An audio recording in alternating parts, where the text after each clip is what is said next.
We'll take questions for both coaches. First question right here, Kyle. Coach Malone, when you see LeBron after when you work with him in Cleveland, after all this time, kind of doing some of the things he does on the court, what do you feel? What do you think about? I feel really fortunate that he's on our team. I was with LeBron for 5 years, many years ago. I've always stayed in touch, have a great relationship. So for me, that was probably one of the best parts of this weekend was reuniting with guys that I've coached, like LeBron and Clay, and getting to know some players that I'd never been around before. Spending time with Bud and his staff. This is a hell of a weekend, and the game tonight obviously was the icing on the cake, that comeback in the second half. But LeBron's the greatest player in the world, and he can do anything out there, and he makes all of his teammates better.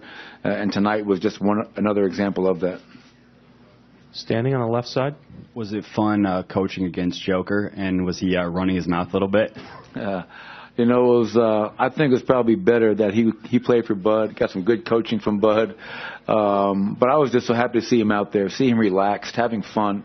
That's who Nikola is. So I think everybody got a chance to see, Nikola's true personality. He was guarding LeBron at one point, and I called for the ISO, and LeBron scored. I don't think Nikola liked that very much, but. The best part about it, Mike, is that Nikola is now seen as an all-star. He's played in his first all-star game, and I think the first of many. And now we have work to do. We've got 25 games to go, so now it's about getting home and getting ready. Over here on your right. How Antonis Kalkavouras from Gazeta.gr, Greece. For Coach Bud is a question, even though you lost, in the back of your mind, you have a little bit of joy because when Giannis misses something, he plays harder, and I mean for the rest of the season. Oh, no doubt that Giannis will be ready for the last 25, and he was pretty special tonight, and I think he enjoyed it. It was great for him and all his teammates with his group. He's a joy to work with all weekend, and like Mike said about LeBron, I'm happy that he's on our team when we go back home. Over here again. Coach Bud, Dustin Pfeiffer, Fox Sports Southeast. You coached Kemba, with this being his hometown. Can you just talk about the moments you had with him this weekend and what you've seen in his game? Yeah, it's so great for Kemba to be a starter, here in his hometown in Charlotte, what he's done for this organization. He's a great competitor. He's got a great spirit, and being around him all weekend, you get to see and feel that spirit, and that, he's just a guy you want to be around and you have on your team. Just really happy for him and how his game and his career has grown. Chris, right here in the center. Mike's coming over. We can hear you, Chris. Yeah. How you doing, Coach Bud, Coach Malone? In the regular season and even in the playoffs, can this type of setup work with both coaches coming in doing a presser together? I'll let Bud take that. We haven't made the playoffs, so I can't speak to that. So I'll let the experienced coach take that one. Probably not a good idea. We could try it, though. Nabate, right here. Greetings. Question for Coach Bud. Nabate House, Bill Ronan on Sports. Talk about this is your second time coaching in the All-Star game. Compare the experiences and how much you enjoyed, which one you enjoyed more. Oh, I didn't enjoy one over the other. It's just such a special weekend. It's a celebration of the sport. You feel honored to be here.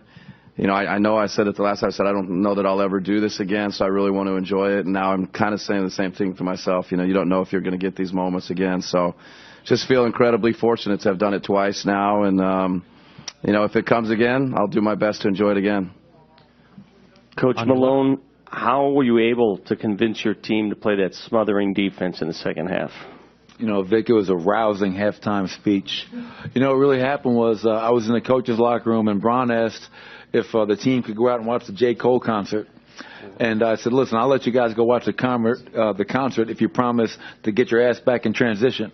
And so LeBron made my words known. They watched the concert, and they came out and played great. But honestly, I thought the key to the game was that second group that was out there.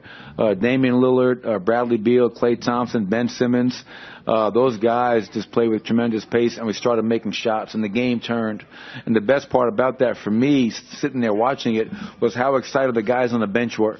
Just like in the first half for Coach Bud's team, when they had it going, the whole bench was into the game, and seeing the best players in the world happy for each other and celebrating for each other. That's great to see. So it was a lot of fun, and it just happened to be a very small part of the weekend. Last question, back left. Eric Horn, the Oklahoman. This is for Coach Bud and Coach Malone. I'm thinking specifically of guys like Paul George, Kevin Durant, Kawhi Leonard. But what do you guys think of the depth at that wing position right now in the league and where it is? Go ahead, Bud. Yeah, no, the wing is stacked. Every night you feel like you've got a tough matchup, and with the size and athleticism of those guys, they're just tough covers. They can do so many different things. They can handle, they can post up, set screens and pick and roll, be the ball handler and pick and roll. They just do so many different things. And then a couple of, a lot of them are impacting the game defensively too. That's, a lot of two-way players at that spot.